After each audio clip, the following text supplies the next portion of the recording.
There's a critical, recurring problem in Brazil.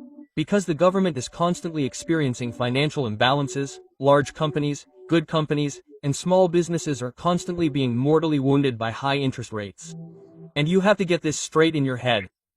High interest rates are a problem of excessive government spending. There's no way around it. How do you escape this? If you'd actually done some research when I was your age, what do you want to be, etc., etc. The first thing I thought was, I want to pass a public service exam, something like that. It was a search for security. I wasn't thinking about being an entrepreneur, but I wasn't thinking about security either. You ask me, what do you want to do? I want to study economics, so I'll study economics, then you become an economics professor, and then I can study my whole life. If I become a professor, I can stay at university studying my whole life. That was my life plan. So, how did this entrepreneurship thing awaken in you? And the financial system, how did it start to shift to the real sector? They came to me at the university, right, saying, this guy has knowledge. This businessman came to me and said, come here, you keep talking in the newspaper every day, what's going to happen? You give away all your knowledge for free to everyone. Why don't you come and start a bank with us, and we'll turn this into resources. We'll make money, we'll preserve wealth, we'll invest the resources well. Come work with us. But the interesting thing is this.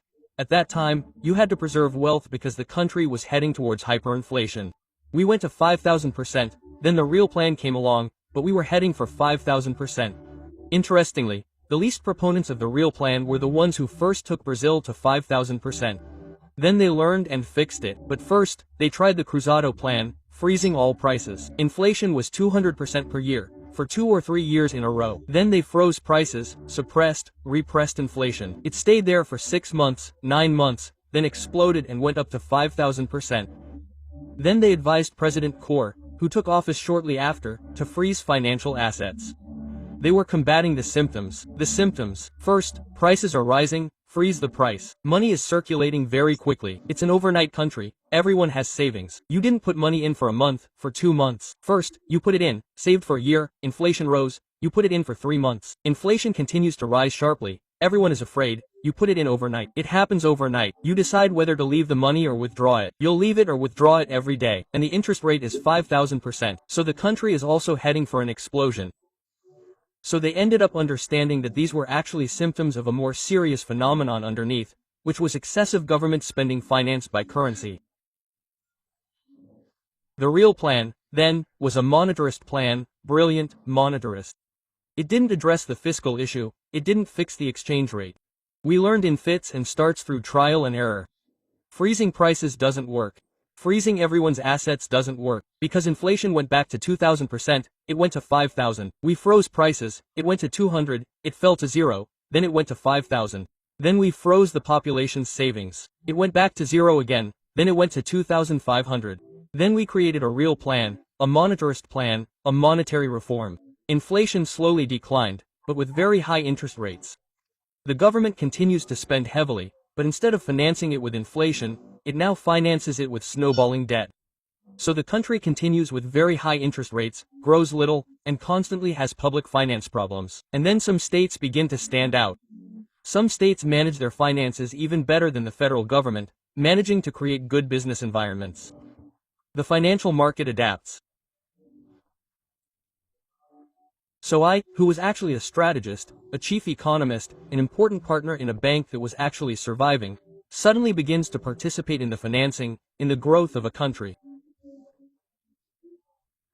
I was the one who created the first private equity investment. Well, in other words, we're going to finance companies in the real sector, large Brazilian companies today, which were tiny at the time. We helped convince them to come to the market, like Natura, locate this company. We all said, look, you have to come to the capital markets. In other words, this ecosystem began to evolve.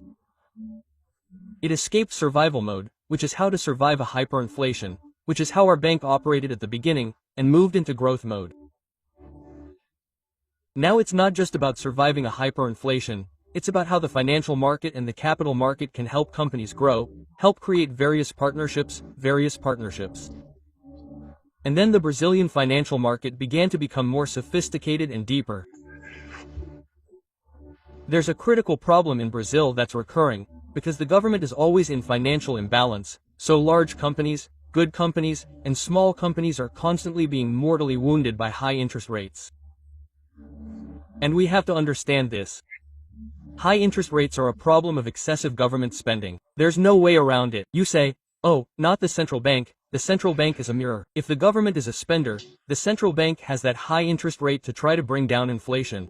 If the government behaves well, doesn't spend, everything is fine, the central bank's mirror, the interest rate stays low, the country grows, everything is fine. Since the Brazilian government doesn't behave, it's always going off the rails, making a mess, spending too much. Every month, companies are shot down in mid-flight. They're growing, they have a sometimes balanced mix of interest and equity with third-party capital, but suddenly, that interest rate goes way up and mortally wounds the company, and it's shot down. How do you escape this? Then the financial sector arrives and starts to move away from its most basic function, which is just lending, and starts to enter this dimension. I'm not just a financier, I'm not just going to give you money. I can improve your governance, I can improve your management techniques, I can lead you to higher models. Oh, but I'm very small. Great, I'll invest with a VC, venture capital. Oh, I'm already big, I'm already mature, I'm already growing. Great, I'll invest with a private equity firm.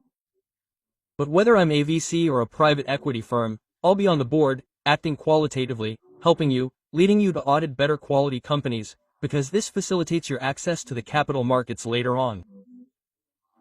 You bring this knowledge to them. Every CEO has to read at least 3 books. Michael Porter's Competition, where you know the 5 forces, who my suppliers are, who my competitors are, who my customers are, what my business environment is like, the structure of the industry where I'm in, is it competitive, right? So, every CEO has to read Michael Porter's Competition. Every CEO has to read Noel Tish's Judgment, which is this. Judgment is in the sense of discernment. I mean, they did the research, and the one who told me this was the way he was the guru at HSM. When we bought it, HSM was an executive training company that brought the best gurus to Brazil. Gene Collins, Gary Hammer, and Prahalad. They were the best people in the world. Peter Drucker. They brought Brazil and held major events. Jorge Paloma lived there, and there he even hired Jan Collins to be Ev's coach at the time. So Saliba, who was the guru of this company, I heard Jack Welch praise a Brazilian named Saliba, saying, look, this guy, if he were in the United States, would be a billionaire. He's spectacular. He knows everything about management and finance. This guy is still alive today. He could be a coach for you. He's a really cool guy. And he talked about all the books I read, all the gurus I brought to Brazil. Noel T's Judgment is the best, because he says that the greatest strength a CEO can have is an inspiring vision, and that's what drives everyone in that direction. Then the other book that everyone has to read, I'm Saying Things.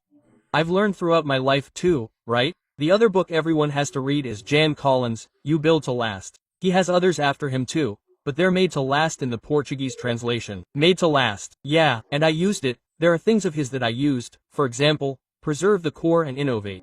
I even used that in government. Preserve the core. I always got a guy from the government who has 10, 15, 20 years of experience to help me, so we could preserve it, keep the machine running while we made the reforms. It's innovate. I brought in a guy from outside and put in a guy from inside. It's correct. I put the two there, so it's a good combination. It starts with the strategy. We have to reform the pension system, we have to do the privatizations. That's the strategy. What's the structure? The pension secretariat, the privatization secretariat, the people. Who are the people we need to look for? So, you use these principles in the public sector, the private sector, you always use them. It's not just the financial aspect. We have to take governance, these management dimensions, all of that. And how important are these institutes in training leaders and entrepreneurs, etc.? Let's even put it, do it justice, and put it in chronological order. The first was the IE. Yeah, right. I was already a robust economist, technically strong, but I wasn't an entrepreneur yet. I started my bank because I went along and I was part of a team. But then I built my ventures, started making investments and everything, and I kept going and going. So you become an entrepreneur. Some people are born entrepreneurs. I wasn't born entrepreneurs. I was born a scholar, and now I've become an entrepreneur. I've been learning to undertake and encourage entrepreneurs. It's interesting because the IE gave me the idea of how important it was to spread the liberal vision, that Brazil was truly a very hostile business to entrepreneurs. It always has been. Brazil wasn't built from the bottom up, like the United States, for example. In the United States, you had 13 colonies, that is, decentralized. They were colonies. Each had its own army, its own hospitals, its own church. They even had their own different constitutions. 13. So they were built from the bottom up, with everyone undertaking, everyone working, and so on. And then they created layers of government in a rebellion against taxes. They examined the English Constitution and said, look, they're imposing taxes on taxation without representation. It's written here in the English Constitution that they can't tax us. They're imposing taxes on us, and we have no representation in Parliament. We're going to revolt against them constitutionally. We're going to revolt within the law. It's as if someone outside the law were making a choice. Wrong. You say, look, I'm going to have to rebel because you're doing things illegal. So they rebelled against the Americans because of excessive taxes. They said to fight the English, we're going to have to create a federal government. We're going to unite the colonies here and create the United States of America. We're going to declare our independence.